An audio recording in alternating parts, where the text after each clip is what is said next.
Hello friends, welcome to மாங்கனி சமையல். இன்றைக்கி நம்ம மாங்கனி சமையலில் நல்ல மொறுன்னு கிறிஸ்பியான ஒரு ஸ்நாக்ஸ் ரெசிபி காரக்கடலை எப்படி பண்ணுறதுன்னு பார்க்கலாம். இதை நெய்க்கடலை அப்படின்னு கூட சொல்லுவாங்கங்க. வீட்டில் இருக்கக்கூடிய குறைந்த பொருட்களை வச்சு ரொம்பவே ஈஸியாக டக்குன்னு செஞ்சு முடிச்சிடலாம். ஈவினிங் டைமில் டீ காஃபி குடியெல்லாம் வச்சு சாப்பிட்றதுக்கு ரொம்பவே அட்டகாசமான ஒரு ஸ்நாக்ஸ் இது. குட்டீஸ்லேருந்து பெரியவங்க வரைக்கும் எல்லோரும் விரும்பி சாப்பிடுவாங்க. சரி வாங்க, இப்போ இந்த காரக்கடலை எப்படி பண்ணுறதுன்னு பார்க்கலாம். காரக்கடலை பண்ணுறதுக்கு நான் ஒரு 1/4 கிலோ அளவுக்கு கடலை பருப்பு எடுத்துருக்கேங்க. அதை 2 டைம் நல்லா கழுவிட்டு 2 மணி நேரம் போல் தண்ணியில் நல்லா ஊற வச்சுருக்கேன். பருப்பு ஊறிடுச்சான்னு பார்க்குறதுக்காக ஒன்று எடுத்து கிள்ளி பார்த்தீங்கன்னா இது மாதிரி நல்லா சாஃப்டாக உடையணும். அப்போ தான் நம்ம எண்ணெயில் போட்டு பொரிக்கிற போது அது நல்லா மொறுன்னு கிறிஸ்பியாக பொரிஞ்சு வரும். அதிக நேரம் ஊற வைக்கணும் அப்படிங்கிறது கிடையாது. கரெக்டாக 2 மணி நேரம் போல் ஊறிச்சுன்னா போதும். இப்போ நம்ம ஊற வச்சுருக்கிற பருப்பை இது மாதிரி ஒரு சல்லடையில் கொட்டி கொஞ்சம் கூட தண்ணி இல்லாமல் வடித்து எடுத்துக்கோங்க.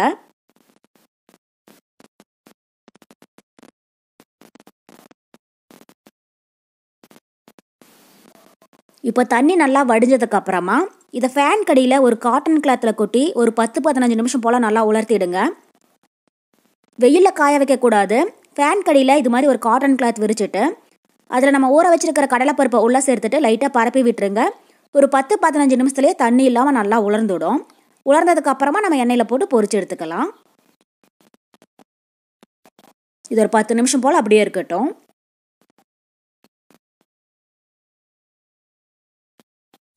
பாருங்கள், இப்போ கடலைப்பருப்பில் கொஞ்சம் கூட ஈரப்பதம் இல்லாமல் நல்லா உலர்ந்துடுச்சு.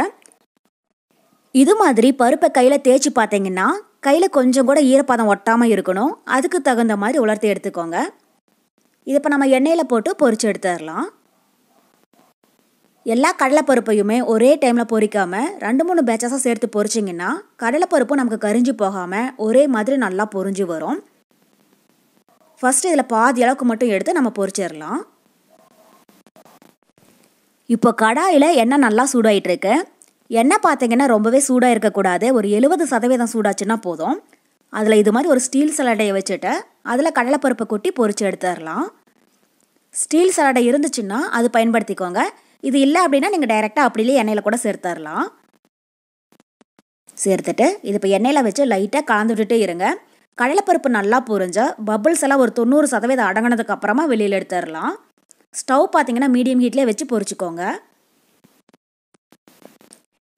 ஸோ கடலைப்பருப்பை நம்ம டைரெக்டாக எண்ணெயில் போட்டு பொரிக்கிற போது அது சின்ன சின்னதாக இருக்குது அப்படிங்கிறதுனால ஒரு சில டைமில் நம்ம அரிக்கரண்டி வச்சு அரிக்கிறங்காட்டியும் லைட்டாக கலர் மாறுறதுக்கும் வாய்ப்பு இருக்குது. இது மாதிரி சல்லடையில் கொட்டி பொரிச்சிங்க அப்படின்னா நமக்கு எடுக்கிறதுக்கும் ரொம்பவே ஈஸியாக இருக்கும். டக்குன்னு வேலை முடிஞ்சிடும். பாருங்கள், இப்போ கடலைப்பருப்பு நல்லா பொரிஞ்ச பபுள்ஸ் எல்லாம் ஒரு 90% அடங்கிடுச்சு. ரொம்பவே கலர் மாற விட்டுடாதீங்க. இது மாதிரி அந்த சலசலப்பெல்லாம் அடங்குச்சுன்னா போதும். இப்போ இந்த ஸ்டேஜில் இது எண்ணெயிலேருந்து வடித்து தனியாக ஒரு பிளேட்டில் எடுத்து வச்சுடுங்க. இதே மாதிரி எல்லா கடலைப்பருப்பையுமே பொரிச்சு எடுத்துக்கோங்க. இப்போது அதே எண்ணெயில் நம்ம பூண்டு பொரிச்சு எடுத்துடலாம். நான் ஒரு 10 அளவுக்கு பூண்டு பற்களை தோல் நீக்காமல் 1-2 தட்டி வச்சுருக்கேங்க. அதை எண்ணெயில் சேர்த்துட்டு இது லைட்டாக பொன்னிறமாகிற அளவுக்கு பொரிச்சிடலாம். இது மாதிரி நம்ம காரக்கடலைக்கு பூண்டு பற்கள் பொரித்து சேர்க்கிற போது தாங்க அதனுடைய அரோமாவும் டேஸ்ட்டும் காரக்கடலைக்கு நல்ல ஒரு ருசியை கொடுக்கும். உங்களுக்கு ஒரு வேளை பூண்டு ஸ்மெல் பிடிக்காது அப்படின்னாலும் இதை ஸ்கிப் பண்ணிடலாம். பாருங்கள், இப்போ பூண்டு நல்லா பொரிஞ்சு லைட்டாக பொன்னிறமாயிடுச்சு. இப்போ இந்த ஸ்டேஜில் இது எண்ணெயிலேருந்து வடித்து தனியாக ஒரு பிளேட்டில் எடுத்து வச்சுடுங்க.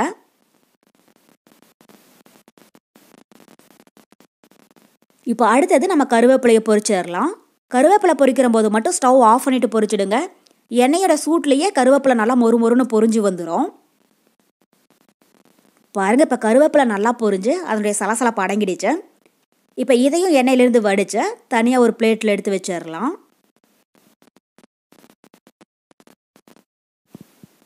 இப்போ இந்த சைட் பார்த்தீங்கன்னா கடலைப்பருப்பு எல்லாத்தையுமே நல்லா பொரித்து தனியாக ஒரு பிளேட்டில் எடுத்து வச்சுருக்கேன். ஸோ இது பொரிச்சு எடுக்கிற போது மட்டும் ஸ்டவ் ஹை ஃப்ளேமில் வைக்காமல் மீடியம் ஹீட்லேயே வச்சு பொரிச்சிங்க அப்படின்னா கொஞ்சம் கூட கலர் மாறாமல் இதே மாதிரி நல்லா மொறுன்னு கிறிஸ்பியாக பொரிஞ்சு வரும்.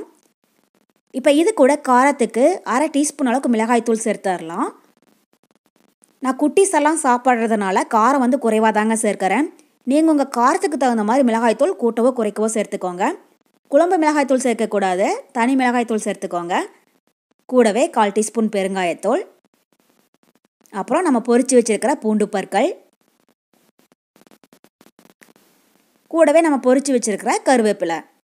கருவேப்பிலை சேர்க்கிற போது முழுசாக சேர்க்காம இது மாதிரி லைட்டாக க்ரஷ் பண்ணிட்டு சேர்த்திங்க அப்படின்னா அதனுடைய அரோமா வந்து ரொம்பவே நல்லா இருக்கும். இப்போ இதை உள்ளே சேர்த்துடலாம்.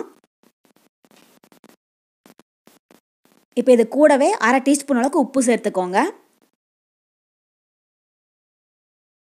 அவ்வளோதான். இப்போ இதை ஒரு டைம் நல்லா கலந்து விட்டுறலாம். கலந்து விட்டுட்டு கொஞ்சமாக காரக்கல்லையை டேஸ்ட் பண்ணி பாருங்கள். உங்களுக்கு ஒரு வேளை உப்பு காரம் குறைவாக இருந்துச்சுனாலும் திரும்பவும் தேவையான அளவு சேர்த்துட்டு ஒரு டைம் நல்லா கலந்து விட்டுருங்க. அவ்வளோதான். இப்போ நம்ம காரக்கடலை ரொம்ப சூப்பராக தயாராகிடுச்சு. இதில் கடலைப்பருப்பு ஊற வைக்க மட்டும்தாங்க நமக்கு டைம் எடுத்துக்கும். மற்றபடி இது பண்ணுறது ரொம்பவே ஈஸி தான். சேர்த்துருக்க பொருட்களும் ரொம்ப குறைவு தான். ஆனால் டேஸ்ட்டு பார்த்திங்கன்னா ரொம்பவே அட்டகாசமாக இருக்கும். இதே மாதிரி நிறைய செஞ்ச ஒரு கண்ணாடி பாட்டிலில் போட்டு ஸ்டோர் பண்ணி எடுத்து வச்சுக்கிட்டிங்க அப்படின்னா 2-3 மாதம் வரைக்கும் ரொம்பவே நல்லா இருக்கும். குட்டீஸ் எப்பப்போ ஸ்நாக்ஸ் கேட்குறாங்களோ அப்போல்லாம் கொஞ்சம் கொஞ்சமாக எடுத்து கொடுக்கலாம். ஸோ கண்டிப்பாக நீங்களும் இதே மெத்தடில் இந்த காரக்கடலை செஞ்சு பார்த்துட்டு எப்படி இருக்குன்னு கமெண்ட் பாக்ஸில் சொல்லுங்கள்.